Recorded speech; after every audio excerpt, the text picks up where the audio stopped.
Hello, welcome back to Math Time with Professor Prime, and I am your host, Professor Prime. So, in this ongoing series on how to become a prime math student, I wanted to address having the right attitude towards math and how that impacts it heavily.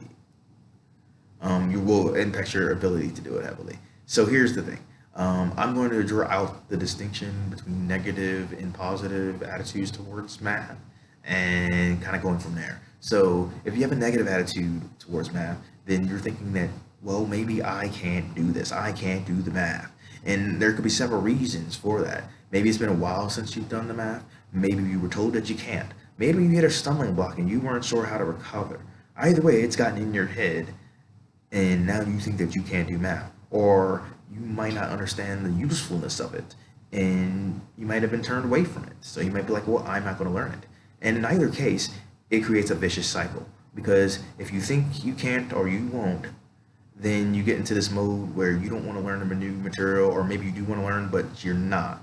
And then because you're not learning that material, it creates a further deficit in math and it starts to feed off of that.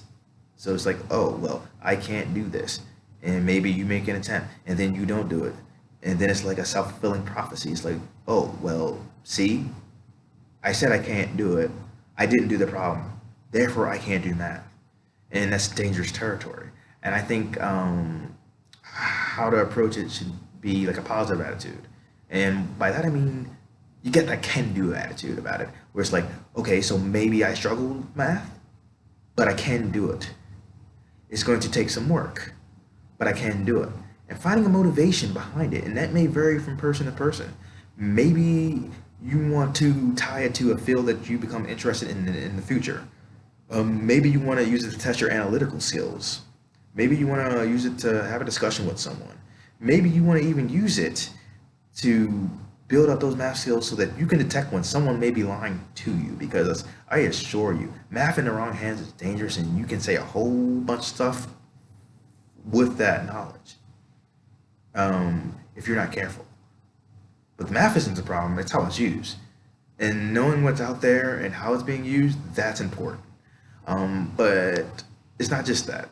I think viewing things as an adventure is key. So when you are going through things, it is an adventure, at least to me. So, you look at a problem and it's like, well, how am I going to solve this? Well, to do that, you have to figure out first, what is the question asking of you? And then once you do that, once you dissect it, it's like, well, what is given to me? Do I understand what's being said? And then, like, well, what do I need to find? After that, the problem solving aspect, that is where the art kicks in. That's where the adventure begins, because it's like, well, so with this problem, now that I know what I'm looking for, what's the best way to go?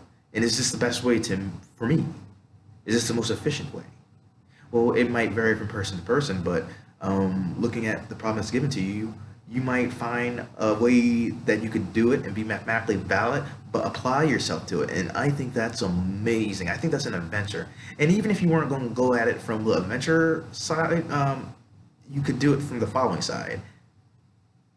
It's educational whether you get it right or wrong. Because a right answer, yes, that's great. A wrong answer, we tend to think that that's bad.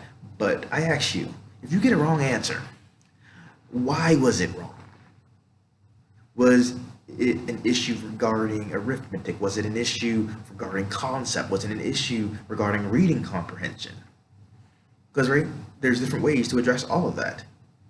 And I might also add in, was it a question of how you organize that?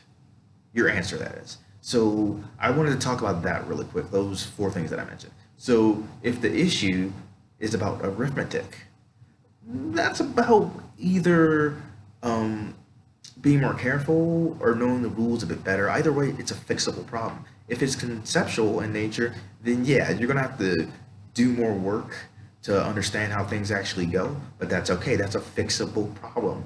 If it's a reading comprehension issue, it kind of ties into the concept, but the idea is like, well, A, do I know the proper vocabulary that I need to know? And the other thing is like, And did I understand what the problem was actually asking? Did I take the time and read through? And to be fair, sometimes something is written poorly, to be honest, so that's not always someone's fault. But when you are looking through things, asking yourself, does this question make sense? Can I talk about it in a couple different ways? Can I make it make sense to me?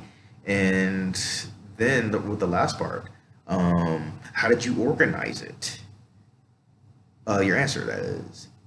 Did you write it in such a way that it was clear to the reader? Because when you are writing something on a test, you're not just doing it for you, but your audience. So the question is, do they understand it? Does it make sense? Can you talk about it and translate that math back into whatever language you might happen to be speaking? Either way, you are learning something, and I think that's amazing. And I feel like that's something in general in life, you can always find a win. You can always learn from something.